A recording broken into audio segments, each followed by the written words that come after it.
ఓం శాంతి 8/6/2024 మధురమైన పిల్లలు, స్మృతి ద్వారా వికర్మలు వినాశనమవుతాయి, అంతేకాని ట్రాన్స్ ద్వారా కాదు. ట్రాన్స్ అనేది పైసకు కొరగాని ఆట వంటిది. అందుకే ట్రాన్స్లోకి వెళ్లాలనే ఆశను పెట్టుకోకండి. ప్రశ్న: మాయ యొక్క రకరకాల రూపాల నుండి రక్షించుకోవడం కోసం తండ్రి పిల్లలందర్నీ ఏ ఒక్క విషయంలో అప్రమత్తం చేస్తారు? జవాబు: మధురమైన పిల్లలు, ట్రాన్స్ యొక్క ఆశను పెట్టుకోకండి. జ్ఞానయోగాలకు ట్రాన్స్తో ఎటువంటి సంబంధమూ లేదు. ముఖ్యమైనది చదువు. కొందరు ట్రాన్స్లోకి వెళ్లి మాలోకి మమ్మ వచ్చారు, బాబా వచ్చారు అని అంటారు. ఇవన్నీ సూక్ష్మమైన మాయ యొక్క సంకల్పాలు. వీటి నుండి చాలా అప్రమత్తంగా ఉండాలి. మాయ చాలామంది పిల్లల్లోకి ప్రవేశించి తప్పుడు పనులు చేయిస్తుంది. అందుకే ట్రాన్స్ యొక్క ఆశను పెట్టుకోకూడదు. ఓం శాంతి.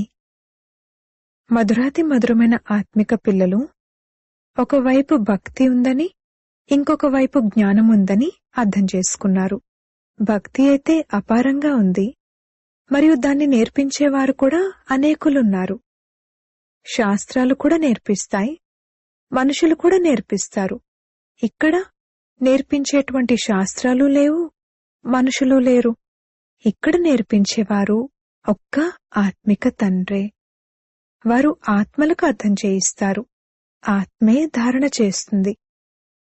పరంపిత పరమాత్మలో ఈ మొత్తం జ్ఞానమంతా ఉంది. 84 జన్మల చక్రానికి సంబంధించిన జ్ఞానం వారిలో ఉంది. అందుకే వారిని కూడా స్వదర్శన్ చక్రధారి అని అనొచ్చు.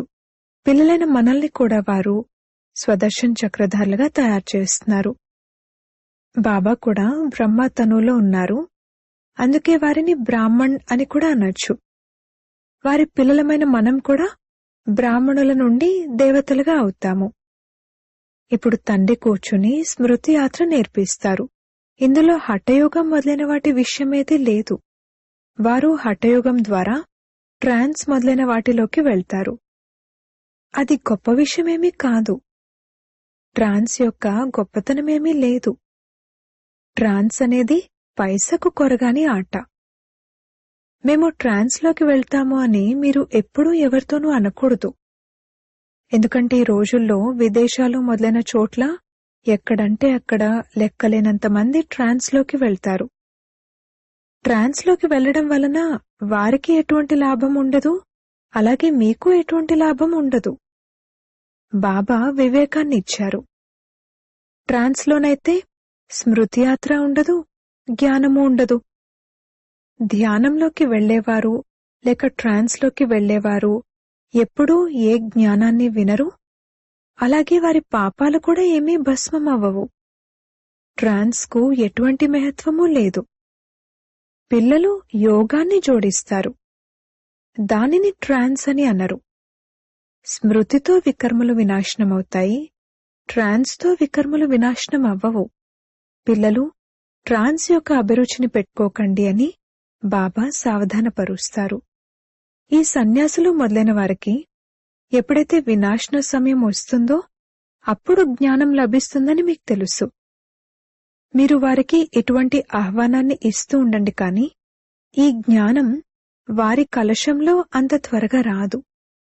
ఎప్పుడైతే వినాశనాన్ని ఎదురుగా చూస్తారో అప్పుడు వస్తారు.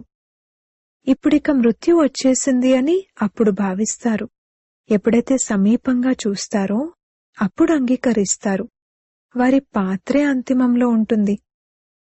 ఇప్పుడు వినాశనమిక వచ్చేసింది, మృత్యు రానున్నది అని మీరంటారు. ఇవన్నీ వీరి ప్రగల్భాలే అని వారు భావిస్తారు. మీ వృక్షం మెల్లమెల్లగా పెరుగుతుంది. సన్యాసులకు కేవలం తండ్రిని స్మృతి చేయమని చెప్పాలి. మీరు కళ్ళు మూసుకోకూడదు అని కూడా తండ్రి అర్థం చేయించారు. కళ్ళు మూసుకుంటే తండ్రిని ఎలా చూస్తారు? మనం ఆత్మలము, పరంపిత పరమాత్మని ఎదురుగా కూర్చున్నాము. వారు కనులకు కనిపించరు, కాని ఈ జ్ఞానం బుద్ధిలో ఉంది. పరంపిత పరమాత్మ ఈ శరీరం యొక్క ఆధారంతో మనల్ని చదివిస్తున్నారని పిల్లలైన మీరు భావిస్తారు. ఇందులో ధ్యానం మొదలైన వాటి విషయమేదీ లేదు. ధ్యానంలోకి వెళ్లడం అనేది పెద్ద విషయమేమీ కాదు. ఈ భోగ్ మొదలైనవన్నీ డ్రామాలో నిశ్చితమై ఉన్నాయి. సేవకులుగా అయి భోగ్ నివేదించి వస్తారు. ఎలాగైతే సేవకులు గొప్ప వ్యక్తులకు తినిపిస్తారో అలాగే మీరు కూడా సేవకులే. దేవతలకు భోగ్ నివేదించడానికి వెళ్తారు. వారు ఫరిష్తాలు. అక్కడ మమ్మా బాబాను చూస్తారు. ఆ సంపూర్ణ మూర్తి కూడా మన లక్ష్యం, ఉద్దేశం. వారిని ఆ విధంగా ఫరిష్తాలుగా ఎవరు తయారు చేశారు? ఇకపోతే ధ్యానంలోకి వెళ్లడం అనేది ఏమంత పెద్ద విషయం కాదు. ఏ విధంగా ఇక్కడ శివబాబా మిమ్మల్ని చదివిస్తున్నారో అలాగే అక్కడ కూడా శివబాబా వీరి ద్వారా ఏదో అర్థం చేయిస్తారు. సూక్ష్మవతనంలో ఏం జరుగుతుంది అనేది కేవలం తెలుసుకోవాల్సి ఉంటుంది. ఇక ట్రాన్స్ మొదలైన వాటికి ఎటువంటి మహత్వాన్ని ఇవ్వకూడదు. ఎవరికైనా ట్రాన్స్ చూపించడం ఇది కూడా చిన్నతనమే. ట్రాన్స్లోకి వెళ్లకండి, ఇందులో కూడా చాలాసార్లు మాయ ప్రవేశిస్తుంది అని బాబా అందర్నీ సావధానపరుస్తారు. ఇది చదువు. కల్పకల్పము తండ్రి వచ్చి మిమ్మల్ని చదివిస్తారు. ఇప్పుడిది సంగమయుగం. మీరు ట్రాన్స్ఫర్ అవ్వాలి. డ్రామా ప్లాన్ అనుసారంగా మీరు పాత్ర అభినయిస్తున్నారు. పాత్రకే మహిమ ఉంది. తండ్రి వచ్చి డ్రామానుసారంగా చదివిస్తారు. మీరు తండ్రి నుండి ఒక్కసారి చదువుకుని మనుషుల నుండి దేవతలుగా తప్పకుండా అవ్వాలి. ఇందులో పిల్లలకైతే సంతోషం కలుగుతుంది. మనం తండ్రి గురించి మరియు రచన యొక్క ఆది మధ్యాంతాల గురించి కూడా తెలుసుకున్నాము. తండ్రి యొక్క శిక్షణ పొంది ఎంతో హర్షితంగా అవ్వాలి. మీరు కొత్త ప్రపంచం కొరకే చదువుకుంటారు. అక్కడ ఉన్నదే దేవతల రాజ్యం. కావున తప్పకుండా పురుషోత్తమ సంగం యుగంలో చదువుకోవాల్సి ఉంటుంది. మీరు ఈ దుఃఖాల నుండి విముక్తులై సుఖంలోకి వెళ్తారు. ఇక్కడ తమో ప్రధానంగా ఉన్న కారణంగా మీరు వ్యాధిగ్రస్తులుగా అవుతారు. ఈ రోగాలన్నీ తొలగిపోనున్నాయి. ముఖ్యమైనది చదువే. దీనికి సాక్షాత్కారాలు మొదలైన వాటితో సంబంధమేమీ లేదు. ఇది పెద్ద విషయమేమీ కాదు. చాలా చోట్ల ఈ విధంగా ధ్యానంలోకి వెళ్తారు. అప్పుడు మమ్మ వచ్చారు, బాబా వచ్చారు అని అంటారు. తండ్రి అంటారు, వాస్తవానికి ఇవేవీ కాదు. తండ్రి అయితే ఒకటే విషయాన్ని అర్థం చేయిస్తారు. మీరెవరైతే అర్ధకల్పం దేహాభిమానులుగా అయ్యారో ఇప్పుడిక దేహీ అభిమానులుగా అయి తండ్రిని స్మృతి చేసినట్లయితే వికర్మలు వినాశనమవుతాయి. దీనినే స్మృతి యాత్ర అని అనడం జరుగుతుంది. యోగమని అనడం వలన యాత్ర అన్నది నిరూపించబడదు. ఆత్మలైన మీరు ఇక్కడి నుండి వెళ్ళాలి, తమో ప్రధానం నుండి సతో ప్రధానంగా అవ్వాలి. మీరిప్పుడు యాత్ర చేస్తున్నారు. వారి యోగం ఏదైతే ఉందో అందులో యాత్ర యొక్క విషయం లేదు. హఠయోగులైతే ఎందరో ఉన్నారు. అది హఠయోగం. ఇది తండ్రిని స్మృతి చేయడం. తండ్రి అంటారు, మధురాతి మధురమైన పిల్లలు, స్వయాన్ని ఆత్మగా భావించండి. ఈ విధంగా ఇంకెవ్వరూ ఎప్పుడూ అర్థం చేయించరు. ఇది చదువు. తండ్రికి పిల్లలుగా అయ్యాక ఇక తండ్రి నుండి చదువుకోవాలి మరియు చదివించాలి. బాబా అంటారు, మీరు మ్యూజియం తెరవండి. అప్పుడిక వారంతట వారే మీ వద్దకు వస్తారు. పిలవడానికి కష్టపడాల్సిన అవసరం ఉండదు. ఈ జ్ఞానం చాలా బావుంది, దీన్నెప్పుడూ వినలేదు అని అంటారు. దీనివల్లనైతే క్యారెక్టర్ బాగా అవుతుంది. ముఖ్యమైనది పవిత్రత. దాని విషయంలోనే గొడవలు మొదలైనవి జరుగుతాయి.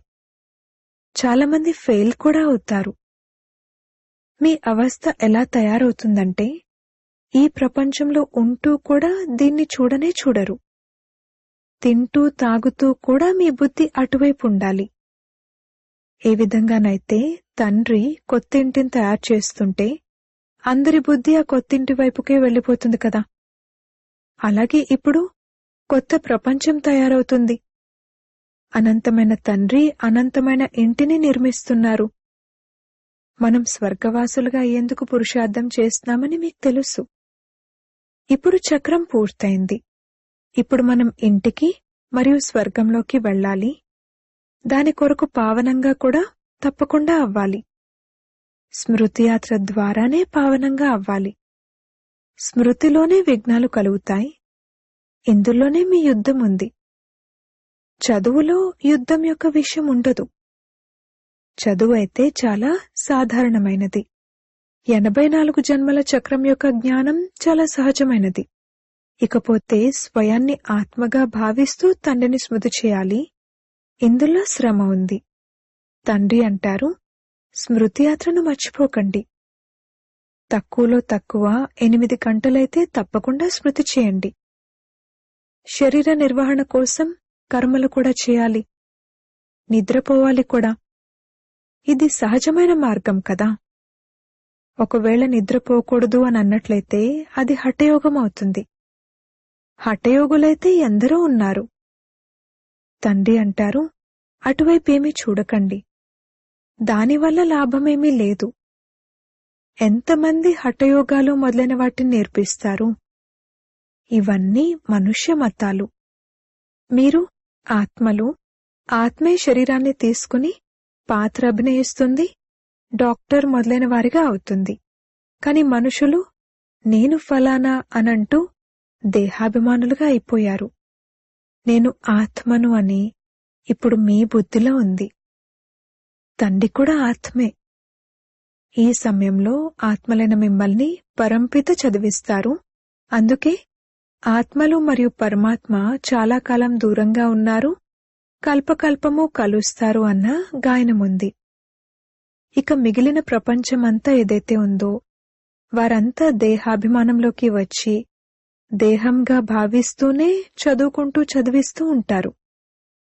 తండ్రి అంటారు, నేను ఆత్మలను చదివిస్తాను. జడ్జ్, బ్యారిస్టర్ మొదలైన వారిగా కూడా ఆత్మే అవుతుంది. ఆత్మలైన మీరు సతో ప్రధానంగా పవిత్రంగా ఉండేవారు. మళ్లీ మీరు పాత్ర అభినయిస్తూ అందరూ పతితంగా అయిపోయారు. అప్పుడు బాబా వచ్చి మమ్మల్ని పావనాత్మలుగా తయారు చేయండి అని పిలుస్తారు. తండ్రి అయితే పావనంగానే ఉంటారు. ఈ విషయాన్ని ఎప్పుడైతే వింటారో అప్పుడు ధారణ అవుతుంది. పిల్లలైన మీకు ధారణ అయినప్పుడే మీరు దేవతలుగా అవుతారు. ఇంకెవ్వరి బుద్ధిలోనూ ఇది కూర్చోదు. ఎందుకంటే ఇది కొత్త విషయం. ఇది జ్ఞానం, అది భక్తి. మీరు కూడా భక్తి చేస్తూ చేస్తూ దేహాభిమానులుగా అయిపోతారు. ఇప్పుడు తండ్రి అంటారు, పిల్లలు ఆత్మాభిమానులుగా అవ్వండి. ఆత్మలైన మనల్ని తండ్రి ఈ శరీరం ద్వారా చదివిస్తారు. ఆత్మల తండ్రి అయిన పరంపిత చదివించే సమయం ఇదొక్కటేనని గడియ గడియ గుర్తుంచుకోండి. ఇకపోతే మిగిలిన డ్రామా అంతట్లోనూ ఈ సంగమయుగంలో తప్ప ఇంకెప్పుడూ ఈ పాత్రే లేదు. అందుకే తండ్రి మళ్లీ చెప్తున్నారు, మధురాతి మధురమైన పిల్లలు, స్వయాన్ని ఆత్మగా నిశ్చయం చేసుకోండి, తండ్రిని స్మృతి చేయండి. ఇది చాలా ఉన్నతమైన యాత్ర. ఉన్నతిలోకి వెళ్తుంటే వైకుంఠ రసాన్ని ఆస్వాదిస్తారు. వికారాల్లో పడిపోవడంతో పూర్తిగా ముక్కలు ముక్కలుగా అయిపోతారు. కాని స్వర్గంలోకైతే వస్తారు, కాని పదవి చాలా తక్కువగా ఉంటుంది. ఇక్కడ రాజ్యం స్థాపన అవుతుంది. ఇందులో తక్కువ పదవి కలవారు కూడా కావాలి. అందరూ జ్ఞానంలో ఏమైనా నడుస్తారా? అలాగైతే బాబాకు ఎంతో మంది పిల్లలు లభించాలి. ఒకవేళ అలా లభించినా కూడా కొద్ది సమయం కొరకే లభిస్తారు. మాతలైన మీకు ఎంతో మహిమ ఉంది. వందే మాతరం అని కూడా గాయనం చేస్తారు. జగదాంబకు ఎంత భారీ మేళా జరుగుతుంది. ఎందుకంటే వారు ఎంతో సేవ చేశారు. ఎవరైతే ఎంతో సేవ చేస్తారో వారు పెద్ద రాజులుగా అవుతారు. దిల్వాడా మందిరంలో మీ స్మృతి చిహ్నమే ఉంది. పిల్లలైన మీరైతే ఎంతో సమయాన్ని కేటాయించాలి. మీరు భోజనం మొదలైనవి తయారు చేసేటప్పుడు కూడా చాలా శుద్ధమైన భోజనాన్ని స్మృతిలో కూర్చుని తయారు చేయాలి. దాన్ని ఎవరికైనా తినిపించినప్పుడు వారి హృదయం కూడా శుద్ధమైపోవాలి. ఇలాంటి భోజనం చాలా కొద్దిమందికే లభిస్తుంది. భోజనాన్ని స్వీకరించడంతోనే స్వీకరించిన వారి హృదయం కరిగిపోయే విధంగా నేను శివబాబా స్మృతిలో ఉంటూ భోజనాన్ని తయారు చేస్తున్నానా అని మిమ్మల్ని మీరు ప్రశ్నించుకోండి. గడియ గడియ స్మృతిని మర్చిపోతారు. బాబా అంటారు, ఇలా మర్చిపోవడం కూడా డ్రామాలో నిశ్చితమై ఉంది. ఎందుకంటే మీరు 16 కళలు కలవారుగానైతే ఇప్పుడింకా అవ్వలేదు. సంపూర్ణులుగా తప్పకుండా అవ్వాలి. పౌర్ణమి నాటి చంద్రునిలో ఎంతటి ప్రకాశం ఉంటుంది. తర్వాత ప్రకాశం తగ్గిపోతూ తగ్గిపోతూ ఇక నెలవంక మిగులుతుంది. ఘోర అంధకారం ఏర్పడుతుంది.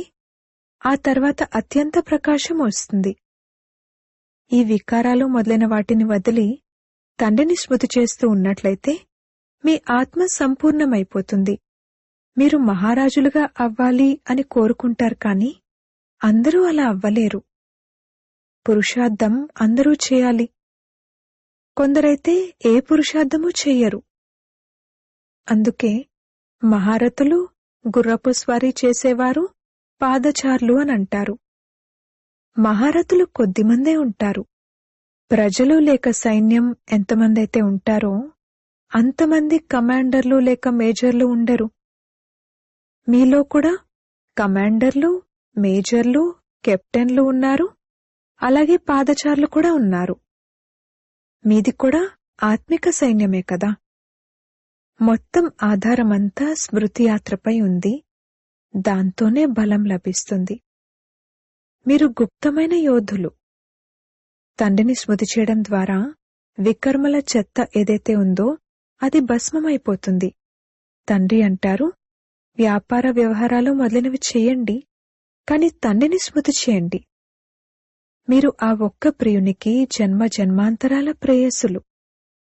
ఇప్పుడా ప్రియుడు లభించారు కావున వారిని స్మృతి చేయాలి. ఇంతకుముందు స్మృతి చేసేవారు, కాని వికర్మలేమైనా వినాశనమయ్యేవా? మీరిక్కడ తమో ప్రధానం నుండి సతో ప్రధానంగా అవ్వాలి అని తండ్రి తెలియజేస్తారు. ఆత్మే అలా తయారవ్వాలి. ఆత్మే కష్టపడుతూ ఉంది. ఈ జన్మలోనే మీరు జన్మ జన్మాంతరాల మలినాలను తొలగించుకోవాలి. ఇది మృత్యులోకం యొక్క అంతిమ జన్మ. ఇక తర్వాత అమరలోకానికి వెళ్ళాలి. ఆత్మ పావనంగా అవ్వకుండానైతే వెళ్ళలేదు.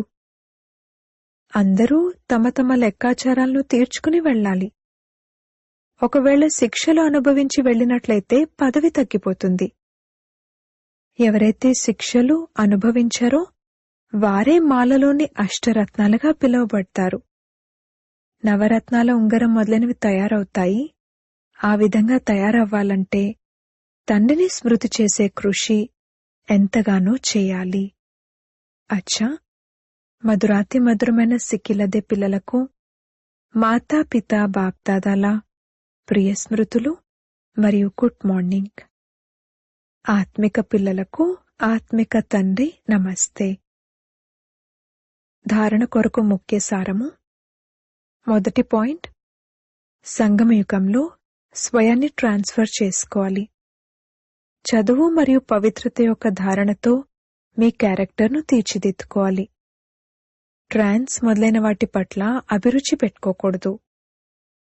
రెండవ పాయింట్, శరీర నిర్వహణార్థం కర్మలు కూడా చేయాలి, నిద్రపోవాలి కూడా. ఇది హఠయోగం కాదు, కానీ స్మృతి యాత్రనెప్పుడూ మర్చిపోకూడదు.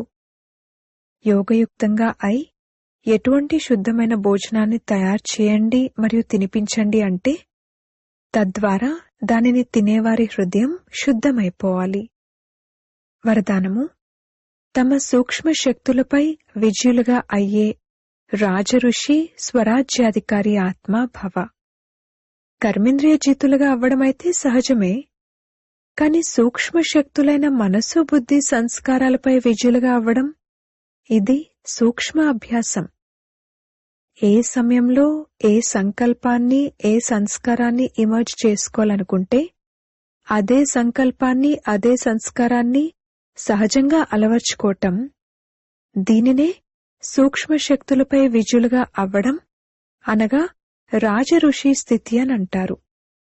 ఒకవేళ సంకల్ప శక్తికి ఇప్పటికిప్పుడే ఏకాగ్రచిత్తంగా అవ్వమని ఆర్డర్ చేసినట్లయితే, రాజు ఆర్డర్ను అదే ఘడియలో అదే విధంగా పాటించడం, ఇదే రాజ్యాధికారికి గుర్తు. ఈ అభ్యాసం ద్వారానే అంతిమ పరీక్షలో పాస్ అవుతారు. స్లోగన్: సేవల ద్వారా ఏవైతే ఆశీర్వాదాలు లభిస్తాయో అవే అన్నింటికన్నా అతి పెద్ద కానుకలు. ఓం శాంతి.